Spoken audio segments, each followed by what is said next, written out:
గంజాయి కిడ్నాప్ కేసును ఛేదించిన అరకు పోలీసులు. తన భర్త మృతికి కారణమైన విద్యార్థులను శిక్షించాలంటూ ఉపాధ్యాయుడి భార్య డిమాండ్. ఆపార్ పేరుతో ఇచ్చిన నోటీసులను వెనక్కి తీసుకోవాలని ఈటీఎఫ్ డిమాండ్.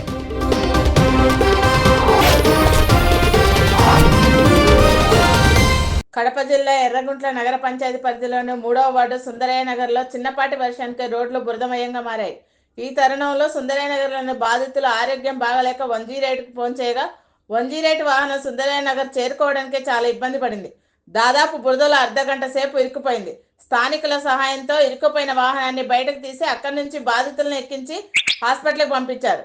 వర్షం పడినప్పుడల్లా తమ వార్డులో రోడ్లని బురదగా మారుతున్నాయని, దీంతో అనేక ఇబ్బందులకు గురవుతున్నామని వార్డు ప్రజలు ఆవేదన వ్యక్తం చేశారు. ప్రభుత్వం తమ పంచాయతీ పరిధిలోని రోడ్ల నిర్మాణం చేపట్టాలని వార్డు ప్రజలు డిమాండ్ చేశారు.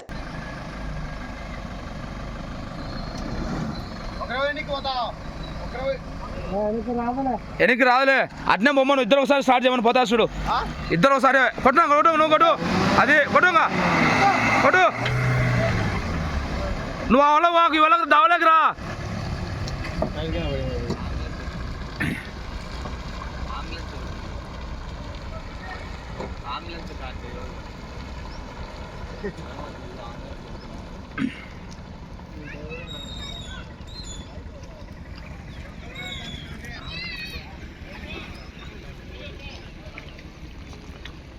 గంజాయి సంబంధిత నమోదైన కిడ్నాప్ కేసును అరకులోయ పోలీస్ స్టేషన్ అధికారులు ఛేదించారు. కేసులో కిడ్నాప్ గురైన భార్యకి దినేష్ కుమార్ ను కిడ్నాపర్ల బారి నుండి విడిపించి వారి తల్లిదండ్రులకు అప్పగించారు. ఈ సందర్భంగా పాడేరు డీఎస్పీ ప్రమోద్ మాట్లాడుతూ గంజాయి విషయంలో డబ్బులు డిమాండ్ చేయడంతో దినేష్ కుమార్ కుటుంబం పోలీసులను ఆశ్రయించడం కేసు నమోదు చేశామని తెలిపారు.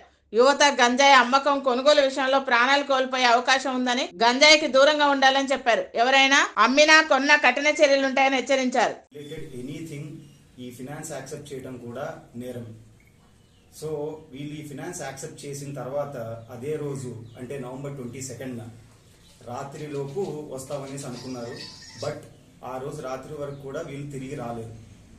వీళ్ళు ఏంటంటే సుశీల్ కుమార్ మరియు ప్రకాష్ అనే వ్యక్తులు డబ్బులు నాడు నేడు నిధులు ఎంత ఖర్చు చేశారు, మిగిలిన ఆ నిధులు ఏం చేశారని పెదబయలు విద్యాశాఖ అధికారి గుమ్మ పుష్ప జోసెఫ్ ను ఎంపీటీసీలు సభ్యులు మండల సర్వే సభ్య సమావేశంలో నిలదీశారు. అరకు ఎంపీ గుమ్మ తనుజారాని తన మేనకోడలని, తన భర్త ప్రజాబంధు పార్టీ అరకు పార్లమెంటు నియోజకవర్గ ఇన్ఛార్జ్ అని ఎవరికి సమాధానం చెప్పాల్సిన అవసరం లేదని విద్యాశాఖ అధికారి మాట్లాడారు. నిధులపై సమాధానం చెప్పకుండా దురుసుగా ప్రవర్తించిన విద్యాశాఖ అధికారిపై జిల్లా కలెక్టర్ చర్యలు తీసుకోవాలని ఎంపీటీసీలు సర్పంచులు డిమాండ్ చేశారు. మా మేనకోడలు, మా అన్నయ్య కూతురు ఎంపీ, మా హస్బెండ్ అరకు పార్లమెంట్ నియోజకవర్గ మొన్న ఎమ్మెల్యే పోటీ చేశారు. Araku parliament incharge India Prajabandhu party తరఫున. మేము పొలిటికల్ బ్యాక్గ్రౌండ్ కలిగిన వాళ్ళం. మాకేమి ఒక ఉద్యోగం మీదే ఇలాగని మాకేం పొలిటికల్ లేదు. చిన్నవి చేస్తూ రెచ్చిపోతే మా మేనకోడలే ఇప్పుడు ఎంపీ. మేము ఎప్పుడు కూడా చెప్పుకోలేదు. ఇప్పుడు ప్రజెంట్ మీ ఎంపీ మా మేనకోడలే, మా పెద్దన్నయ్య కూతురు. మరి మేము ఎలాగవ్వాలి? చిన్నది మాకు అధికారం ఉందంటే మేము ఎస్టీ, మాకు కూడా అధికారం ఉంది, మేము అనగలం. జాబ్ కాదు కదా. నేనేంటంటే ఉమ్మడి అన్నమయ్య జిల్లా రాయచోట్లోని కొత్తపల్లి జెడ్పీ ఉన్నత పాఠశాలలో ఉపాధ్యాయుడిగా పనిచేస్తున్న తన భర్తని విద్యార్థులు దాడి చేయడం వల్లనే మృతి చెందాడని ఉపాధ్యాయుని భార్య ఆరోపించారు. అల్లరి చేయవద్దని మందలించినందుకు తన భర్తపై 9వ తరగతి చదువుతున్న 3 విద్యార్థులు దాడి చేశారన్నారు. తన భర్తపై దాడి చేసిన విద్యార్థులను కఠినంగా శిక్షించాలని ఆమె డిమాండ్ చేశారు. ప్రభుత్వం తనకు కుటుంబానికి న్యాయం చేయాలని కోరారు. నేను దర్బార్కి అంటే నేను నిజంగా నమ్మలేదు. ఈమె ఫోన్ చేసింది, మేడం మీ సార్కి ఏదో కొంచెం బాగలేదంట, మీరంట శిల్పా మేడంకి ఫోన్ చేయండి అని చెప్పింది. సార్ శిల్పా మేడం నెంబర్ నా దగ్గర లేదు, కానీ నా నెంబర్ శిల్పా మేడం దగ్గర ఉంది కాబట్టి ఆమె మళ్ళీ ఆమె నుంచి నాకు ఫోన్ వచ్చింది. నా నుంచి నాకు ఫోన్ పోలేకపోయింది. నేను అడిగినా కూడా పెట్టేసినాను. ఆమె ఫోన్ చేసి మేడం మీరు కేర్ హాస్పిటల్ తొందరగా వెళ్ళండి అని చెప్పినారు. సార్ అక్కడ వెళ్ళి చూస్తే మా ఇట్లా పండ పెట్టేసి అన్నికి వైర్లు కట్ చేసినారు. సార్ ఈసీజీ అని అన్ని తీసేసి ఆడ పల్స్ రేట్ రావడం లేదు. సార్ నేను చూసి మొత్తుకుంటున్నా సార్ డాక్టర్తో, సార్ పల్స్ రేట్ లేవు, ఏంది సార్ పరిస్థితి? ఏం కాదు బాగా అయిపోతుంది, ఈమెను బయట తీసుకుపోండి అంటున్నారు. సార్ ఆయన మొదలుకొని నేను ఎట్ట బయటకు పోవాలి? సార్ బయట తీసుకుపోయి వాళ్ళే స్కూల్ వాళ్ళు తీసుకొచ్చి సేవం చేసి నాకు అందిస్తారు. సార్ అంబులెన్స్ వేసి నేనేం చేయమంటారు? మళ్ళీ ఇక్కడికి వచ్చినాక నేను బట్టలు తీసినాను. సార్ మా సాంప్రదాయం ప్రకారం షర్ట్ తీసేతోడికి వాళ్ళందరూ వచ్చి ఒంటి నిండా గాయాలు ఉన్నాయి సార్. నన్ను పిలిచి చూపించినారు.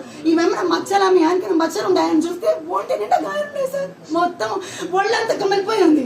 మళ్ళీ కనుక్కుంటే ఏంటంటే 3 పిల్లలు కలిసి స్పెట్స్ తీసి తన్ని కొట్టి చంపేయలే కొట్టినారంట సార్. గుండెల మీద కాళ్ళతో తన్ని ఈ బ్రాస్లెట్ ఏదేదో కడం వేసుకుని కడంతో గుద్దినారంట సార్. అక్కడికక్కడ కుప్పకూలిపోయాడు సార్.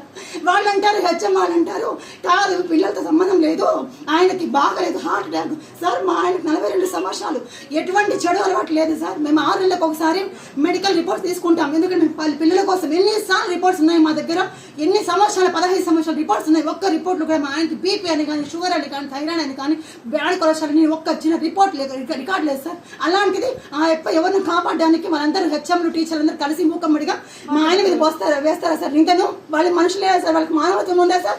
చాలా కళ్ళతో చూసాను మీ స్కూల్లో జరిగింది ఈ సంఘటన. మీరు కాపాడాల్సిన టీచర్ని పోయేసి మీరు ఆ టీచర్ మీద నింద వేసి పిల్లల్ని కాపాడతారా? మీరు పిల్లలు వెనక ఎవరున్నారు ప్రోద్బలం చేసి పిల్లల్ని చేపించినారు? పిల్లలకి ధైర్యం ఉండదు సార్ ఆ వయసు చేయడానికి. ఒకవేళ చేసే వాళ్ళు ఉంటే వాళ్ళ పేరెంట్స్ వస్తే మీరే చేస్తున్నారు యాజ్ హెచ్ఎంగా.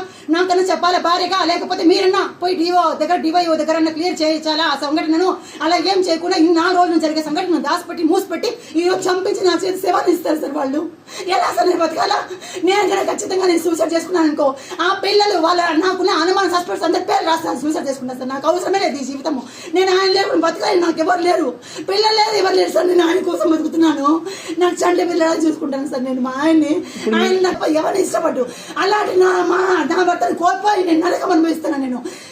నేను ఇక్కడ సూసైడ్ చేసుకున్నాను అనుకో, ఎవరు చేస్తారో వాళ్ళ పేర్లు నాకు అనుమానం, వాళ్ళ పేర్లంతా నేను లిస్ట్ రాసి లెటర్ రాసి నేను చచ్చిపోతాను సార్.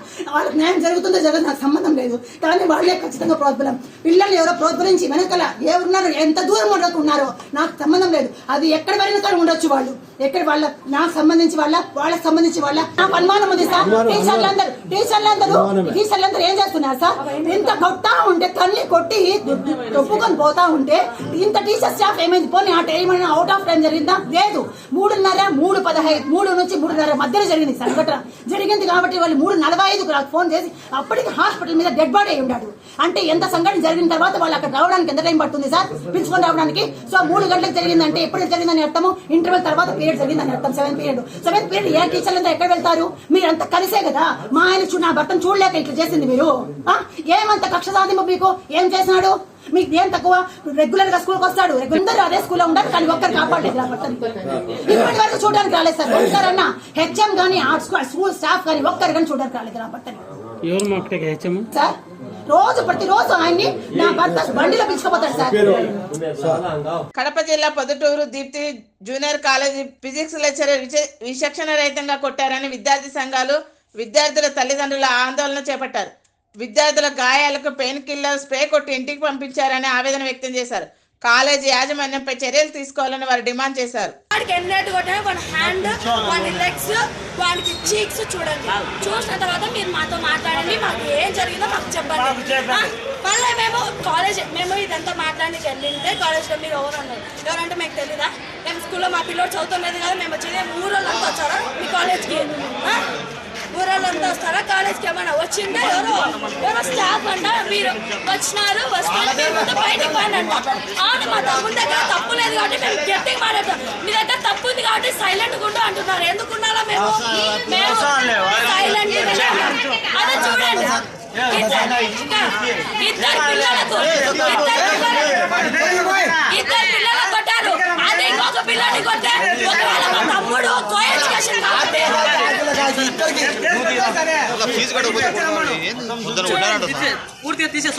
ఇది 9 కొట్టినారు. 9 కొట్టే ఇప్పుడు కూడా తగ్గలేదంటే ఎన్నేళ్ళు కొట్టారు? ఎన్నేళ్ళు కూడా సీసీటీవీ తీయండి.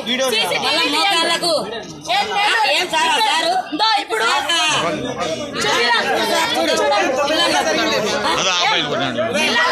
పిల్లలను ఉండాలనుకుంటున్నారా? సంపాలనుకుంటున్నారా? ఇది కాలేజ్, రౌడీ కాలేజ్ అది. రౌడీ కాలేజ్ ఏంటి? కాలేజ్ అని తీసేసి రౌడీ కాలేజ్ అని పెట్టండి.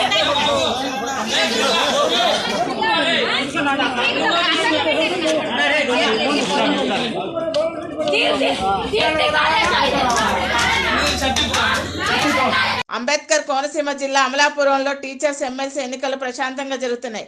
ఉదయం నుండి ఉపాధ్యాయులు తమ ఓటు హక్కును వినియోగించుకుంటున్నారు. కోనసీమ జిల్లాలోని 20 మండలాల్లో మండలానికి ఒకటి చొప్పున పోలింగ్ కేంద్రాలను అధికారులు ఏర్పాటు చేశారు. పోలింగ్ స్టేషన్ వద్ద పోలీసులు భారీ బందోబస్తును ఏర్పాటు చేశారు.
ఓకే పేరెంట్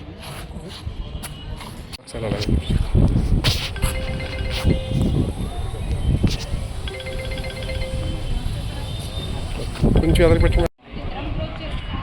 ఓకే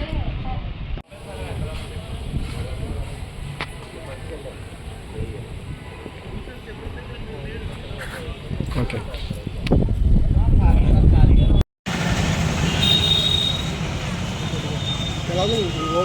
పోలింగ్ ఫ్రీగా ఉందని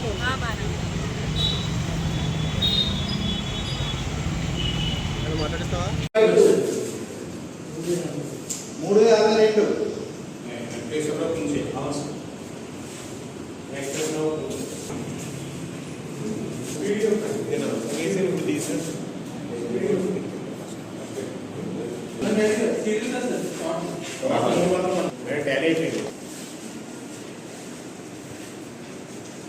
ఆపార్ పూర్తి చేయలేదనే కారణంతో జిల్లాలోని వివిధ యాజమాన్యాల కింద పనిచేస్తున్న 829 మంది ఉపాధ్యాయులకు కడప జిల్లా విద్యాశాఖ అధికారి సోకాజ్ నోటీసులు జారీ చేయడం దుర్మార్గమని ఈటీఎఫ్ రాష్ట్ర కార్యదర్శి లక్ష్మీరాజు అన్నారు. ఉపాధ్యాయులకు షోకాజ్ నోటీసులు జారీ చేయడాన్ని నిరసిస్తూ ఈటీఎఫ్ జిల్లా శాఖ కడపలోని డిఓ కార్యాలయం వద్ద జడివానలో గొడుగులతో వినూత్న నిరసన కార్యక్రమం చేపట్టారు. రాష్ట్రంలో ఎక్కడ లేని విధంగా కేవలం కడప జిల్లాలోని ఉపాధ్యాయులకు నోటీసులు జారీ చేయడం విడ్డూరంగా ఉందన్నారు. జిల్లా విద్యాశాఖ అధికారి తక్షణమే షోకాజ్ నోటీసులను ఉపసంహరించుకోవాలని డిమాండ్ చేశారు. లేని పక్షంలో ఆందోళన కార్యక్రమాలు చేపడతామని హెచ్చరించారు.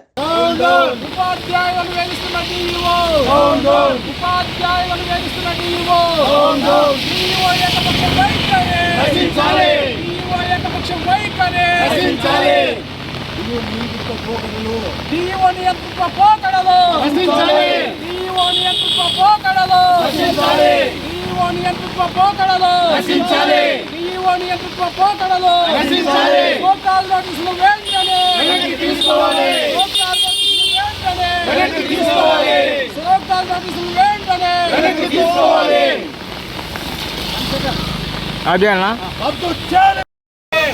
ఉపాధ్యాయులకు ఇచ్చిన షోకాజ్ నోటీసులను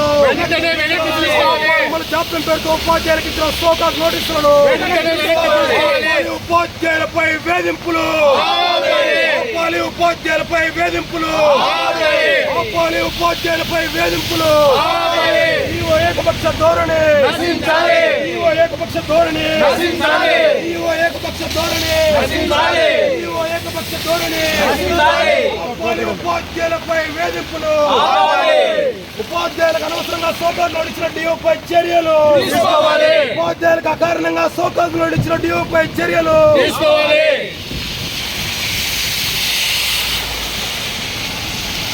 లక్ష్మీరాజా యూటీఎఫ్ రాష్ట్ర కార్యదర్శి. రాష్ట్ర వ్యాప్తంగా నూతన ప్రభుత్వం ఏర్పడ్డాక అపార్ పేరుతో విద్యార్థుల తప్పులను సవరించి వాళ్ళ పేర్లు ఖచ్చితంగా నమోదు చేయడానికి ఈ అపార్ సాఫ్ట్వేర్ను తీసుకొచ్చారు. ఇందులో అనేక ల్యాప్సెస్ ఉన్నాయి. దానికి విద్యార్థులు సవరించుకోవటానికి, ఆధార్ను తప్పులు సవరించుకోవడానికి, తల్లిదండ్రుల పేర్లు సవరించుకోవడం కోసము ఇట్లా రకరకాల పేర్లతో ప్రధాన ఉపాధ్యాయులు గత 15 రోజులుగా నిద్రాహారాలు మాని ఇదే పని మీద మొత్తం మండల విద్యాశాఖాధికారులు ప్రధాన ఉపాధ్యాయులు ఇదే పనిలో ఉన్నారు. అయినప్పటికీ ఇప్పటికీ అనేక ఆటంకాలు ఉన్నాయి. ఈ ఆటంకాలకు కారణము ప్రధానోపాధ్యాయులుగా చూపిస్తూ కడప జిల్లా విద్యాశాఖాధికారి అకారణంగా 829 మంది ఉపాధ్యాయులకు ప్రధానోపాధ్యాయులకు షోకాజ్ నోటీసులు ఇవ్వటాన్ని ఆంధ్రప్రదేశ్ ఐక్యోపాధ్యాయ ఫెడరేషన్ యూటీఎఫ్గా మేము తీవ్రంగా ఖండిస్తూ ఈరోజు జిల్లా విద్యాశాఖాధికారి కార్యాలయం వద్ద ఈ నిరసన ధర్నా జోరు వానలో జడి వానలో చేస్తూ ఉన్నాం. ఈ జిల్లా విద్యాశాఖాధికారి నిర్ణయాలు ఏకపక్షంగా దుర్మార్గంగా వ్యవహరిస్తూ ఉంది.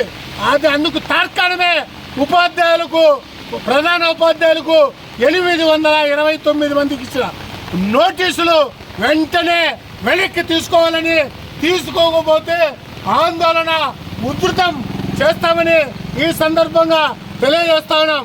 అలాగే ఈ ప్రభుత్వం, అలాగే ఉన్నతాధికారులు, విద్యాశాఖాధికారులు ఈ అపారు సవరణలో లేదా తప్పుల మార్పులో ఉన్న ల్యాప్సెస్ ప్రధానోపాధ్యాయులతో కానీ, ఎంఈఓలతో కానీ, డిప్యూటీ వాళ్ళతో కానీ చర్చించకుండా ఏకపక్షంగా ఇది వారం రోజుల్లో అయిపోవాలా, 15 రోజుల్లో అయిపోవాలని చెప్పడాన్ని కూడా మేము తీవ్రంగా ఖండిస్తూ ఉన్నాం. దీన్ని ఇంకో 2 నెలల సమయం ఇవ్వాల్సిన అవసరం ఉంది. ఇప్పటికైనా ప్రభుత్వము ఉపాధ్యాయ సంఘాలతోనూ అలాగే ఎంఈఓలతోనూ హెడ్ మాస్టర్లతోనూ సమావేశాలు నిర్వహించి ఈ ల్యాప్సెస్ త్వరగా పూర్తి కావాలంటే ఏం చేయాలో కింద నుంచి మా సలహాలు తీసుకొని ప్రభుత్వము ఇంప్లిమెంట్ చేయాలా.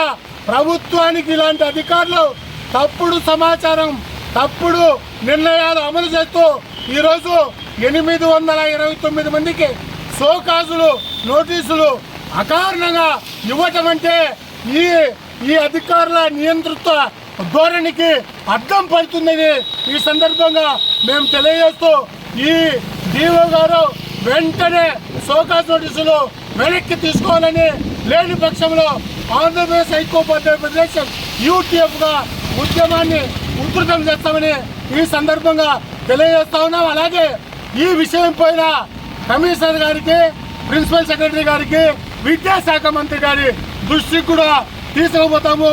వారికి కూడా ఈ విషయం అంతా అకారణంగా ఇచ్చిన ఈ షోకాజ్ నోటీసులు ఇచ్చిన డిఓ గారిపైన శాఖాపరమైన చర్యలు తీసుకోవాలని కూడా ఆంధ్రప్రదేశ్ ఐక్యోపాధ్యాయ ఫెడరేషన్ యూటీఎఫ్గా డిమాండ్ చేస్తా ఉన్నాం.